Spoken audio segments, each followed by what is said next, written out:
ನಮಸ್ಕಾರ. ನುಡಿ ಬೆಳಕು. ರೇಣುಕಾ ನಿಡುಗುಂದಿ ಅವರ ಪ್ರಜಾವಾಣಿಯ ಅಂಕಣ ಬರಹ ಅಪಾತ್ರರಿಗೆ ದಾನ ಮಾಡಬಾರದು.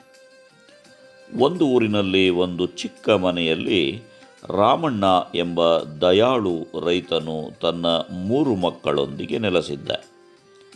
ಆ ಮನೆಯಲ್ಲಿ ಗಾಳಿ, ಬೆಳಕು, ಸೂರ್ಯನ ಬಿಸಿಲು ಧಾರಾಳವಾಗಿ ಬರುತ್ತಿದ್ದು, ಮನೆ ಮಕ್ಕಳ ನಗುವಿನಿಂದ ಜೀವಂತಿಕೆಯೂ ಇತ್ತು. ರಾಮಣ್ಣ ಯಾವಾಗಲೂ ಹೇಳುತ್ತಿದ್ದ, ದಾನವು ನಮ್ಮ ಹೃದಯದ ಬೀಜ.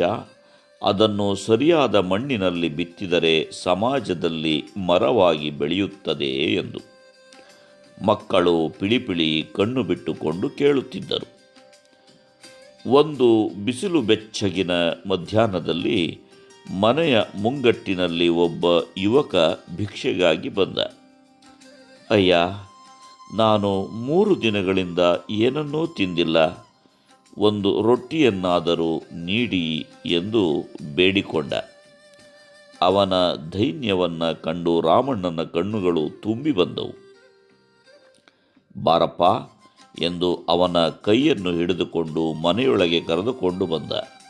ಸ್ನಾನಕ್ಕೆ ಬಿಸಿ ನೀರು ಕೊಟ್ಟು ಉಪಚರಿಸಿದ. ನಂತರ ಹೊಸದಾಗಿ ಖರೀದಿಸಿದ ಪ್ಯಾಂಟ್ ಮತ್ತು ಶರ್ಟ್ ತೊಟ್ಟುಕೊಳ್ಳಲು ನೀಡಿದ. ರಾಮಣ್ಣನ ಹೆಂಡತಿ ಬಿಸಿ ಬಿಸಿ ಅನ್ನ, ಉಪ್ಪಿನಕಾಯಿ, ಚಪಾತಿ, ಸೊಪ್ಪು, ಪಲ್ಯ ಹೊಟ್ಟೆ ತುಂಬ ಉಣಬಡಿಸಿದಳು. ಯುವಕನು ಊಟ ಮಾಡುತ್ತಾ, ಅಣ್ಣ, ನೀವು ನನ್ನ ಜೀವ ಉಳಿಸಿದ್ದೀರಿ. ಇದು ನನ್ನ ಜೀವನದ ಅತ್ಯಂತ ಸಂತಸದ ದಿನ ಎಂದು ಕೈ ಜೋಡಿಸಿ ಹೇಳಿದ. ಮಕ್ಕಳು ಆ ದೃಶ್ಯವನ್ನು ನೋಡಿ ಕೈ ತಟ್ಟುತ್ತಾ ಸಂತೋಷ ಪಡುತ್ತಿದ್ದರು. ರಾಮಣ್ಣನು ಕೆಲವು ನೋಟುಗಳನ್ನು ಅವನಿಗೆ ಕೊಡುತ್ತಾ, ಇದು ನಿನ್ನ ಭವಿಷ್ಯದ ಬೀಜ, ಅದನ್ನು ಉತ್ತಮ ಕೆಲಸಕ್ಕೆ ಬಳಸುತ್ತಮ್ಮ ಎಂದ.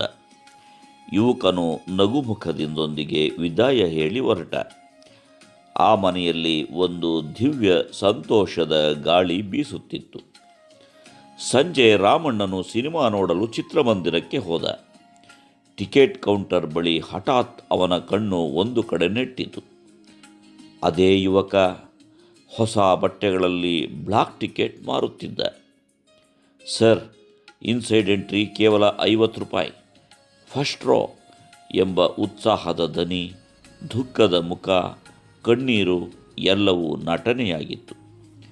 ಆ ಕ್ಷಣ ರಾಮಣ್ಣನಿಗೆ ಹೃದಯ ಒಡೆದಂತೆ ಕಣ್ಣೀರು ಬಂತು.